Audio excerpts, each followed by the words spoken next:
quiero dar las gracias a la Academia en primer lugar porque ha sido un honor para mí estos 5 años formar parte de toda esta Academia, que ha ido creciendo con los años y que es una Academia innovadora.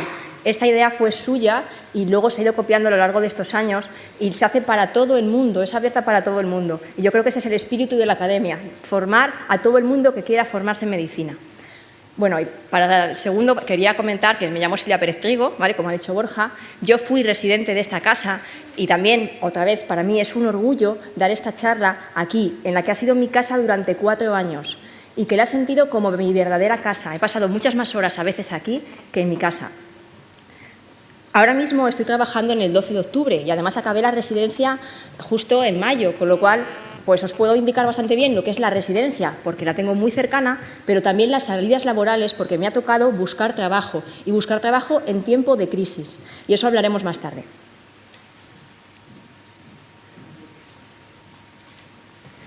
Bueno, pues yo creo que la oftalmología es la gran desconocida, porque en la carrera, ¿qué conocimientos tenéis de oftalmología? Pues lo más básico. Además, en muchísimas universidades de España, la oftalmología es la María, con lo cual es la facilona, la que me estudio en el último momento, la que no presta atención y encima las prácticas de estudiante, pues en muchos sitios no hacen ni caso. Con lo cual uno ni se interesa y no piensa en ella hasta en este momento cuando alguien le dice, pues haz oftalmología.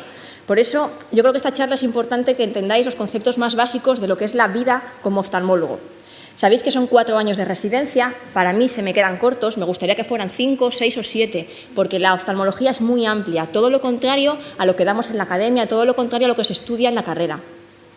Y además no es comparable a ninguna otra especialidad, porque el ojo no se parece en nada a un oído, a una garganta, no se parece nada a la nariz, no se parece en nada a nada, ¿vale? Por lo tanto, es algo muy, muy distinto y que hay que comprender que no se puede comparar. Con lo cual, yo cuando elegí la especialidad, mis dudas eran, ¿qué cojo? ¿Oftalmología o digestivo? ¿Qué cojo? ¿Oftalmología o pediatría?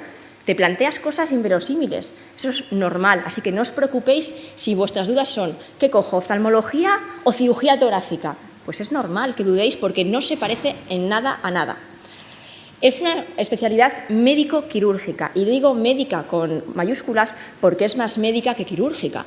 A mí personalmente me encantaría estar los 7 días de la semana metida en un quirófano 24 horas, porque me encanta la cirugía oftalmológica y quiero transmitiros mi pasión por la oftalmología.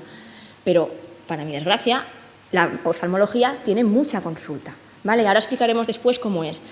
Pero eso no tiene que asustar a nadie, porque si uno quiere dedicarse a la cirugía, va a poder dedicarse a la cirugía. Y si a alguien no le gusta la cirugía, se va a poder dedicar enteramente a solo a pasar consulta oftalmológica, que va a ser una consulta muy divertida, como ahora os enseñaré. Os tiene que gustar el contacto con el paciente. Si no os gusta el contacto con el paciente, hacer micro o hacer anatomía patológica, pero tenéis que hablar con vuestros pacientes. Aunque la consulta de oftalmología es abra el ojito, no abra la boca, ciérrela y enséñeme su ojo, pero en el fondo tenéis que comunicarles al paciente muchas cosas. Entonces, os tiene que gustar el trato con el paciente, porque vais a estar hablando todo el día.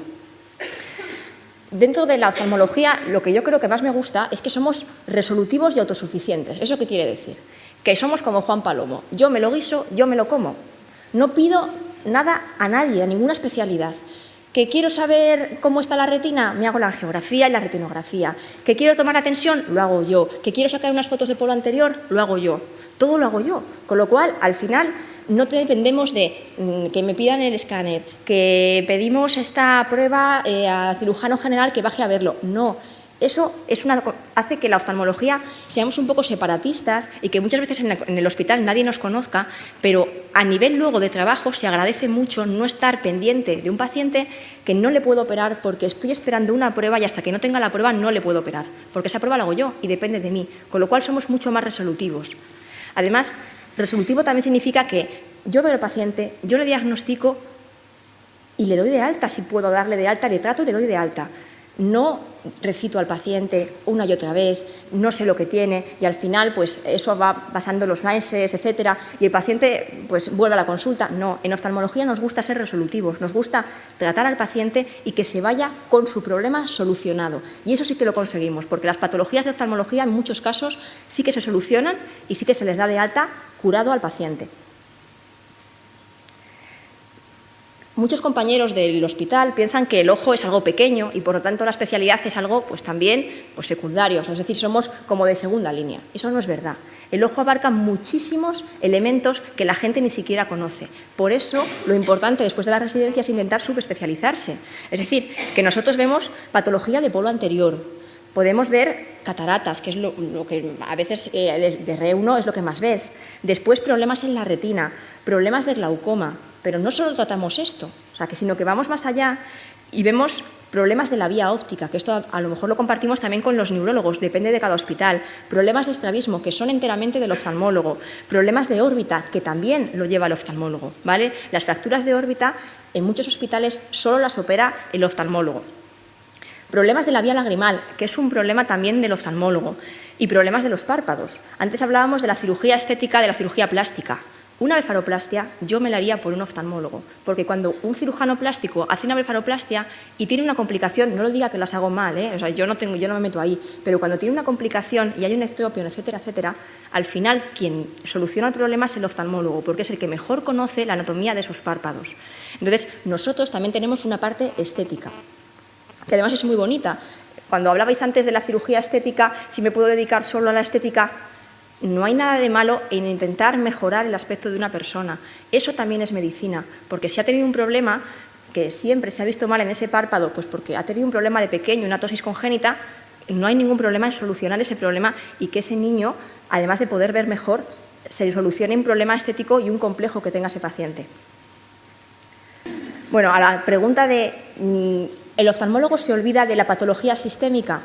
Bueno, hay una parte de verdad y es que yo no sé tratar un infarto de miocardio, yo no sé tratar un EPOC, pero tampoco quiero saberlo.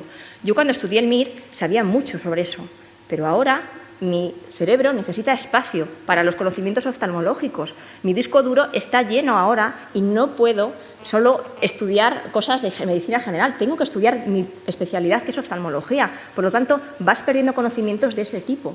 Pero no te desvinculas en ningún momento de la patología sistémica. Por ejemplo, la foto que veis arriba a la izquierda, pues ese paciente se diagnosticó en una consulta de oftalmología de una sarcoidosis, porque tenía una uveitis anterior granulomatosa. Se puede diagnosticar gente con diabetes, porque la primera vez que se le ve un fondo de ojo decimos, ¿usted se ha tomado hace poco, ha hecho un análisis de glucemia? Y dice, pues no, pues vaya usted al médico de cabecera porque usted va a tener casi seguro una diabetes. O, por ejemplo, podemos diagnosticar una infección como el VIH, ¿vale? Hay pacientes que no saben que tienen VIH hasta que de repente llegan a la urgencia por un traumatismo en el ojo, se le ve el fondo de ojo, como me pasó a mí, y tenía un VIH, ¿vale? Y además podemos ver patología de endocrino, como por ejemplo una enfermedad de Graves. A veces el paciente se marea por urgencias y al final lo que tiene es una enfermedad, un hipertiroidismo, y lo diagnostica por primera vez un oftalmólogo. Eso no significa que nosotros vayamos a tratar sistémicamente al paciente, pero sí que colaboramos en su consulta y sí colaboramos en lo que es el seguimiento de ese paciente. Y podemos también diagnosticar, por ejemplo, un Marfan, como vemos una subluxación de cristalino. ¿Y cómo es el día a día en una consulta de oftalmología? Pues a mí la consulta de oftalmología me gusta mucho más el quirófano, pero es una consulta que me divierte. Yo creo que la oftalmología es de gente divertida, feliz, que le gusta el dinamismo. Es verdad, Jaime siempre lo dice, pero yo en el fondo creo que es la verdad. O sea, a nosotros no nos veréis llorar por los pasillos, de agobiar. No, nos gusta trabajar y nos gusta sobre todo trabajar para vivir bien, no vivir para trabajar. ¿Vale? Eso tenéis que tenerlo en cuenta cuando os veáis dentro de 50 años. ¿Dónde quiero estar yo? ¿Agobiado con el trabajo, no tener una vida personal plena? ¿O quiero tener 50-50, una vida personal buena y un trabajo que me guste, que disfrute y que para mí sea un hobby, como es en mi caso? ¿Vale? Pues eso lo tenéis que pensar ahora, es el momento. Y la consulta de oftalmología os brinda eso, ser un hobby. Para mí es muy dinámica, porque no nos sentamos en una mesa, pasa un paciente, hablamos con él, miramos la analítica y pasa otro. No, le hacemos una prueba, luego le miro el fondo de ojo, aprendo a utilizar este aparato, utilizo el otro, le tomo la tensión, me levanto 7 veces. Es decir, que es muy, muy dinámica. Yo creo que en oftalmología nadie engorda, porque se pasa el día de aquí para allá, ¿vale? Y algo que hay que aprender a manejar, pero que no os asuste, es la lámpara de hendidura. Es a nosotros como el fonendoscopio, ¿vale? Sin fonendo un cardiólogo no vive. Pues si yo sin la lámpara de hendidura tampoco puedo vivir. Tenemos muchísimo instrumental, pero no os preocupe, porque todo el mundo aprende a utilizarlo, hasta el más negado. Nadie llega a la residencia sabiendo utilizar ese instrumental. Y además ese instrumental va cambiando constantemente. Yo cuando llegué al clínico teníamos una OCT y era como, tenemos una tomografía óptica de coherencia. Bueno, pues ahora tenemos 4, ¿vale? O sea, es alucinante cómo va cambiando todo. Y cambia todo porque al principio hacíamos ecografías, éramos un poquito radiólogos. Luego hacíamos angiografías, que nos dan muchísima información de la retina. Pero es que ahora hacemos escáner de lo que es la córnea. Somos capaces de ver punto a punto la curvatura de la córnea. Y además, si queremos, podemos hacer cortes histológicos sin tocar al ojo. Vemos la retina capa a capa, esas capas que yo os decía en clase que no hay que estudiar. Bueno, pues un oftalmólogo sí las tiene que saber, pero no pasa nada, solo son 10 y uno lo aprende rápido. ¿Y la papila? Bueno, pues el nervio óptico también podemos estudiarlo con la tomografía óptica de coherencia. Todo esto va avanzando y según vamos pasando años de residencia, tienes que aprender cosas nuevas, cosas que tus adjuntos antes no sabían y que las aprenden contigo, porque todo cambia muy rápido. Eso es lo bueno de la oftalmología, que cambia constantemente y aún le quedan muchísimos cambios que producir en estos siguientes años. Con lo cual, si a la gente le gusta ser muy dinámica, investigar, etcétera, etcétera, pues yo creo que eso es una buena opción, la oftalmología es una muy buena opción. ¿Cómo es el quirófano? Bueno, para mí es lo mejor, ¿vale? Soy una adicta al quirófano de oftalmología. Cuando no tengo quirófano es como que me falta algo. Mi novio me dice, es que tienes como mono. Y es la verdad. De pasé en verano un mes entero sin operar y me sentía mal, físicamente mal, porque me encanta la cirugía de oftalmología. ¿Qué tenemos que saber del quirófano de oftalmología a nivel vuestro para elegir la especialidad? Bueno, pues que vais a utilizar un microscopio. Al principio, además de aprender a operar, hay que aprender a utilizar un microscopio. No pasa nada, esto es como el otro. También aprende hasta el más negado. Si operas sentados, no nos gustan las varices, ¿vale? Jaime también lo decía, es que es verdad. ¿Por qué tengo que tener varices o usar medias de compresión si puedo operar sentada? No veo nada de malo en que la vida se facilite un poco al médico. No tenemos que fustigarnos por los pasillos, no tenemos que llevar libros colgando en los bolsillos, ni 500 bolis aquí para decir, es que llevo peso y así. No. ¿Vale? Uno puede ser médico y tener una vida digna, ¿vale? Y una vida divertida. No pasa nada, sí reíros, pero cuando uno está a las 5 de la mañana viendo pacientes y no ha parado de trabajar, no creo que ni tome las decisiones correctas ni que además le apetezca ver pacientes. Con lo cual lo ves casi incluso de mala gana y eso es contraproducente para el paciente. Pues en oftalmología eso no pasa, ¿vale?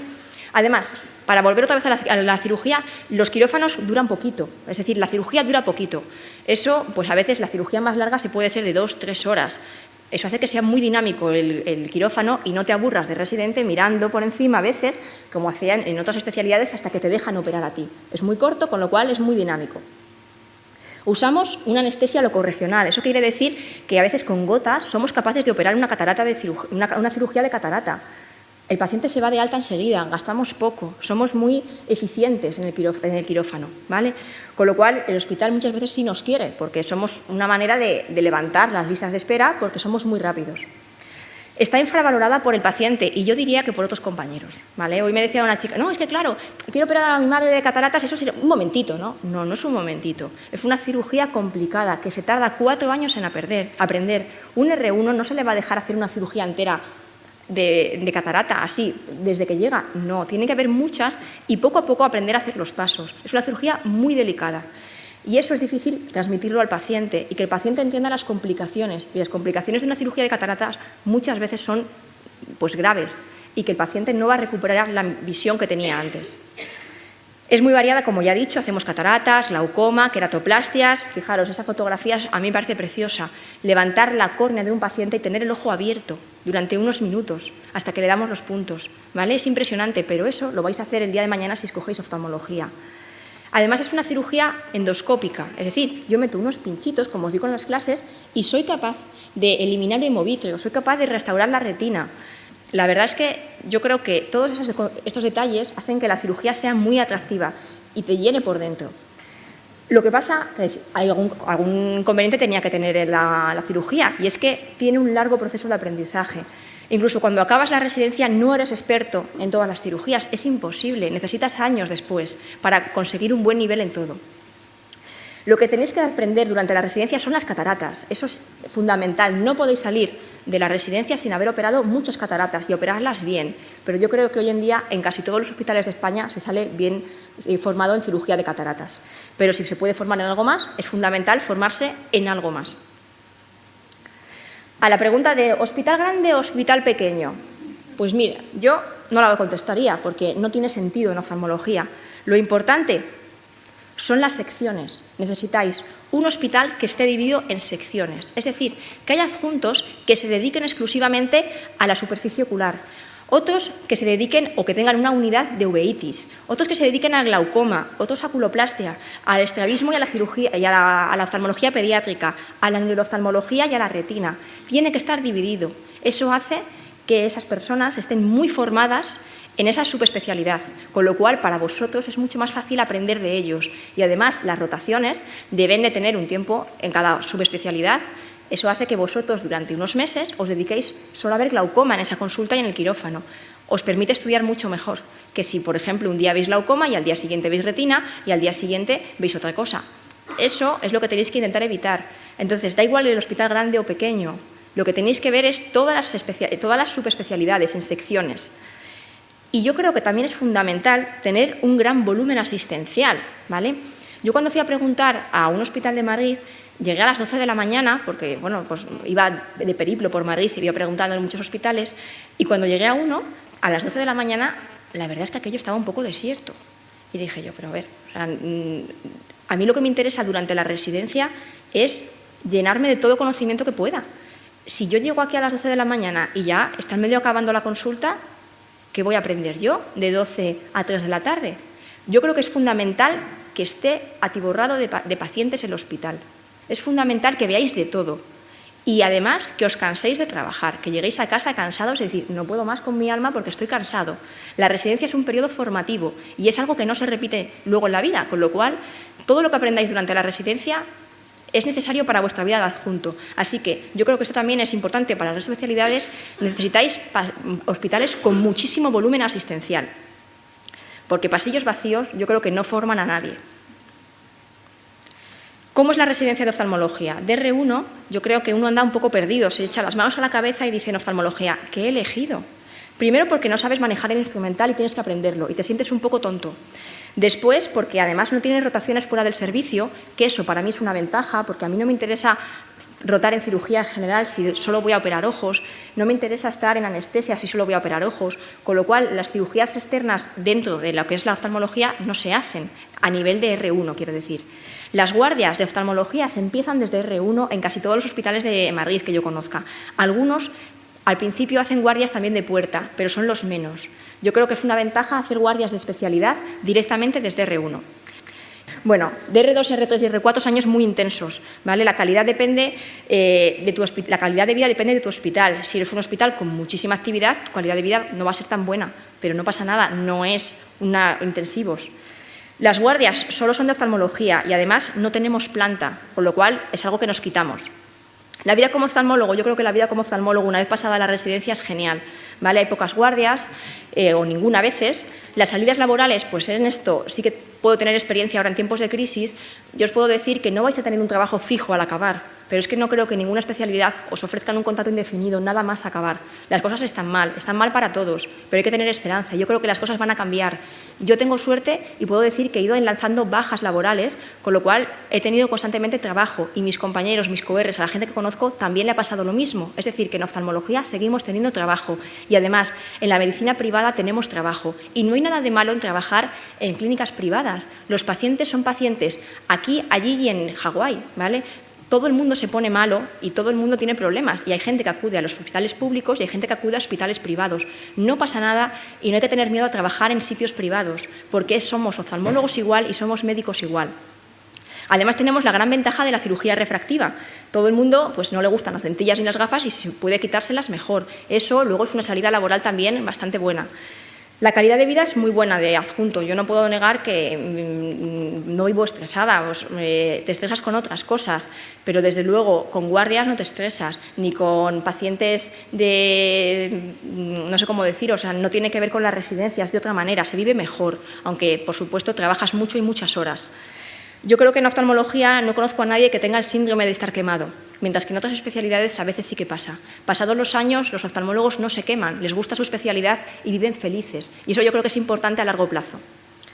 Ya para acabar, bueno, pues, ¿qué tenéis que preguntar en oftalmología? Si hay rotaciones, cómo están distribuidas, qué número de quirófanos tenéis, Hay que tener mucho cuidado con las mentiras, el número de guardias que hacéis. Si hay cirugías que te enseña el residente, no te tiene que enseñar otro residente, te tiene que enseñar un adjunto, ¿vale? Hay que aprender de gente con experiencia, no gente que lleve 1 año o 2 justo antes que tú. Tiene que ser con gente con mucha experiencia para no cometer errores de chapuzas, ¿vale?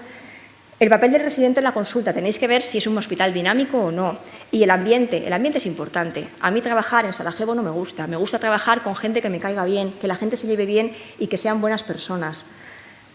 Si os dejan publicar, si os ayudan a hacer la tesis, si os ayudan a ir a congresos, eso también es importante, forma parte de un médico. Y si podéis hacer rotaciones externas, es algo secundario, pero que también es importante. Tenéis que sospechar. Si todo es muy bueno, qué raro. Y si todo es muy malo, también. Y luego hay que preguntar el número de residentes. Y a la pregunta de ¿volvería a escoger mi hospital, es decir, el Clínico San Carlos? Yo os digo que sin dudarlo. Para mí ha sido los mejores 4 años de mi vida. Y hoy, cuando venía por aquí, he visto a mis residentes pequeños y he dicho, madre mía, qué ilusión me hace ver a gente conocida y donde me he formado y donde he estado tan a gusto durante 4 años. O sea, que para mí es un honor estar aquí en la que yo he considerado mi casa explicando todo esto. Para más información sobre este hospital, os dejo aquí la página web que han formado, que se llama Clínico Visión. Ahí os van a explicar todo tipo de cosas de la docencia, cuántos adjuntos hay, qué departamentos hay, etcétera. Pero hay muchas más alternativas además del clínico. Yo ahora mismo estoy en el 12 de octubre, donde estoy muy contenta y sé que los residentes se forman muy bien, porque estoy operando con la R4 y opera fenomenal, opera muy bien. O sea, yo la veo con un nivel de adjunto. He estado en Getafe, allí también la gente se forma muy bien. Sé que en la Princesa, mi compañero en la privada es de la Princesa y se forma, o sea, opera fenomenal también y sabe hacer las cosas. En el Gregorio Marañón también tengo otro compañero. La gente dice, no, es que se opera poco. Mira, pues yo a ese chico le veo operar fenomenal. Respecto a lo de si se opera mucho o poco en un hospital pequeño o grande, ya acabó Borja, lo siento. Pues eso yo creo que es mentira. Hablaban del clínico de que operábamos muy poco. No conozco a ningún hospital de Madrid que tenga 4 quirófanos abiertos de oftalmología por la mañana, solo de oftalmología, y 4 por la tarde. Y además son 4 quirófanos independientes. No se suspenden porque haya una urgencia de traumatología, no, son independientes completamente. Entonces, en los hospitales grandes sí se opera, y se opera mucho, aunque seamos muchos residentes, porque el volumen de trabajo es mucho más que en un hospital pequeño. A la hora de elegir en España, bueno, pues yo no tengo casi información para poderos dar porque no he estado en otros hospitales de España y no quiero mentiros. Eso tenéis que ser vosotros los que vayáis allí. Pero sí que sé, por ejemplo, hay gente que no conoce el hospital de La Mancha Centro y a mí me parece un gran hospital. Es algo que cuando muchas veces no, es que Barcelona, Valencia, etcétera, eso está muy bien. Pero La Mancha Centro es un hospital estupendo que está en Ciudad Real, de un nivel altísimo, un nivel de verdad excepcional. O sea, que ir a preguntar allí también. Y ya por último, ahora sí que sí, ¿vale? Mi recomendación final es a la hora de elegir vuestra especialidad y sobre todo oftalmología, tenéis que pensar dónde me veo yo dentro de 15 o 20 años, a nivel profesional, pero a nivel también personal, porque en la vida no solo es trabajo. Con lo cual, cuando el trabajo no va bien, porque estamos en tiempos de crisis, es muy importante tener una vida personal plena, que te ayude a superar todos estos momentos difíciles. Y a nivel del hospital, os sugiero que vayáis a rotar a los hospitales que pensáis que os puede dar la nota, que viváis el ambiente que viven allí, que veáis cómo se trabaja en oftalmología para saber si os gusta o no esta especialidad y, sobre todo, seguir vuestra intuición, el pálpito que os da. A mí me dio un buen pálpito cuando llegué aquí al clínico y yo creo que no me equivoqué. Bueno, muchas gracias a todos.